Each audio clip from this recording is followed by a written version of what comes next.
Let me set out why we have taken this action. Last Saturday, up to 75 people, including young children, were killed in a despicable and barbaric attack in Douma, with as many as 500 further casualties.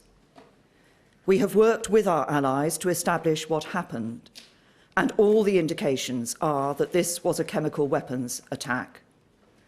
We have seen the harrowing images of men, women and children lying dead with foam in their mouths. These were innocent families who, at the time this chemical weapon was unleashed, were seeking shelter underground in basements. First-hand accounts from NGOs and aid workers have detailed the most horrific suffering, including burns to the eyes, suffocation and skin discoloration, with a chlorine-like odour surrounding the victims. And the World Health Organization has received reports that hundreds of patients arrived at Syrian health facilities on Saturday night with signs and symptoms consistent with exposure to toxic chemicals. We are also clear about who was responsible for this atrocity.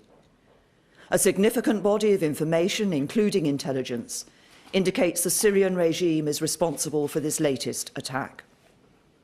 I cannot tell you everything, but let me give an example of some of the evidence that leads us to this conclusion. Open source accounts allege that a barrel bomb was used to deliver the chemicals. Multiple open source reports claim that a regime helicopter was observed above the city of Douma on the evening of the 7th of April. The opposition does not operate helicopters or use barrel bombs. And reliable intelligence indicates that Syrian military officials coordinated what appears to be the use of chlorine in Douma on the 7th of April. No other group could have carried out this attack. Indeed, Daesh, for example, does not even have a presence in Douma. And the fact of this attack should surprise no one. We know that the Syrian regime has an utterly abhorrent record of using chemical weapons against its own people.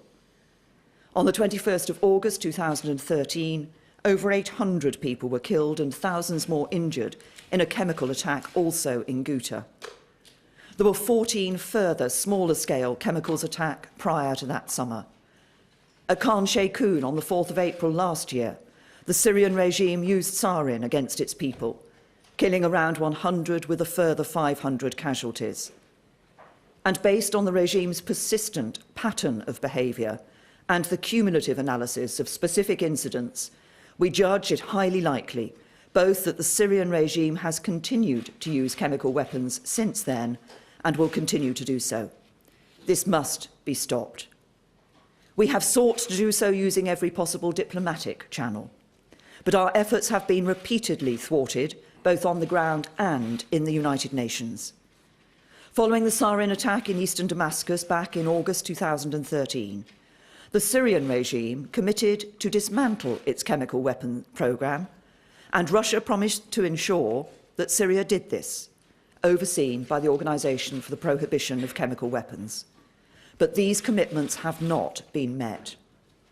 A recent report from the Organisation for the Prohibition of Chemical Weapons has said that Syria's declaration of its former chemical weapons programme is incomplete.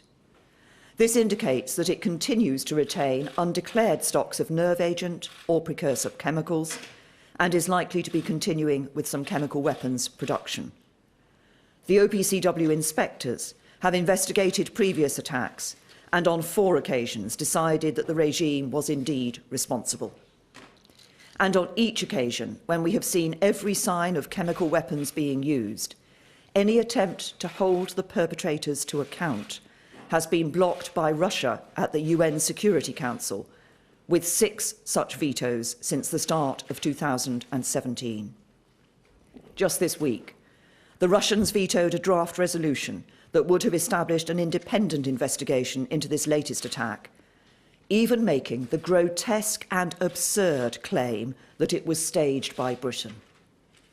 So we have no choice but to conclude that diplomatic action on its own will not be any more effective in the future than it has been in the past. Over the last week, the UK government has been working intensively with our international partners to build the evidence picture and to consider what action we need to take to prevent and deter future humanitarian catastrophes caused by chemical weapons attacks. When the Cabinet met on Thursday, we considered the advice of the Attorney General, the National Security Advisor and the Chief of the Defence Staff, and we were updated on the latest assessment and intelligence picture. And based on this advice, we agreed that it was both right and legal to take military action, together with our closest allies, to alleviate further humanitarian suffering by degrading the Syrian regime's chemical weapons capability and deterring their use. This was not about interfering in a civil war, and it was not about regime change. As I discussed with President Trump and President Macron, it was a limited, targeted and effective strike with clear boundaries that expressly sought to avoid escalation and did everything possible to prevent civilian casualties. Together, we have hit a specific and limited set of targets. They were a chemical weapons storage and production facility, a key chemical weapons research centre, and a military bunker involved in chemical weapons attacks. Hitting these targets with the force that we have deployed will significantly degrade the Syrian regime's ability to research, develop and deploy chemical weapons.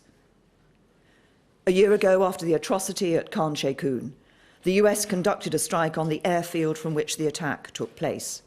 But Assad and his regime hasn't stopped their use of chemical weapons. So last night's strikes by the US, UK and France were significantly larger than the US action a year ago and specifically designed to have a greater impact on the regime's capability and willingness to use chemical weapons. And this collective action sends a clear message that the international community will not stand by and tolerate the use of chemical weapons. I also want to be clear that this military action to deter the use of chemical weapons does not stand alone. We must remain committed to resolving the conflict at large. The best hope for the Syrian people remains a political solution. We need all partners, especially the regime and its backers, to enable humanitarian access to those in desperate need, and the UK will continue to strive for both.